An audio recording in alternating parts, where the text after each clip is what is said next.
ఆంధ్రప్రదేశ్ ఉప ముఖ్యమంత్రి power star Pawan Kalyan పుట్టినరోజు సందర్భంగా అభిమానులు అయితే మాత్రం శుభాకాంక్షల వెల్లువెత్తుతో అయితే మాత్రం శుభాకాంక్షలు తెలుపుతున్నారు. ఈ నేపథ్యంలో మెగాస్టార్ చిరంజీవి అయితే తన తమ్ముడికి శుభాకాంక్షలు తెలిపారు. అది కూడా అంటే పవన్ కళ్యాణ్ పుట్టినరోజు శుభాకాంక్షలు, ఇట్లాంటి పుట్టినరోజులు మరిన్ని జరుపుకోవాలి. కానీ ఎప్పుడు పుట్టినరోజు కన్నా కూడా ఈసారి అయితే మాత్రం ఇదొక స్పెషల్ పుట్టినరోజు అని చెప్పేసి ఆయన ఎక్స్లో పోస్ట్ చేయడం జరిగింది. అంతేకాకుండా ఈసారి ఉప ముఖ్యమంత్రి, మరోపక్క ప్రజాసేవకుడిగా ఆంధ్రప్రదేశ్ ప్రజలు ఒక పెద్ద కొడుకుగా నిన్ను ఆహ్వానించారు.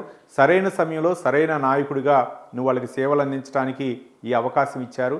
కాబట్టి రాజకీయాల్లో నీతి, నిజాయితీ, అలాగే ఒక పారదర్శకత అనేది చాలా ముఖ్యం. అలాంటి నాయకుడివి నీవు. కాబట్టి ఇప్పుడు సరైన సమయంలో నిన్ను ప్రజలు ఆహ్వానించారు కాబట్టి వాళ్ళకి అండదండగా ఉండాలని చెప్పేసి చిరంజీవి అయితే మాత్రం తన శుభాకాంక్షల ట్వీట్లో అయితే మాత్రం చెప్పడం జరిగింది. మరోపక్క సురేఖ, చిరంజీవి సతీమణి సురేఖతో అలాగే పవన్ కళ్యాణ్తో ఉన్నటువంటి ఒక పాత ఫోటోను అయితే మాత్రం షేర్ చేయడం జరిగింది.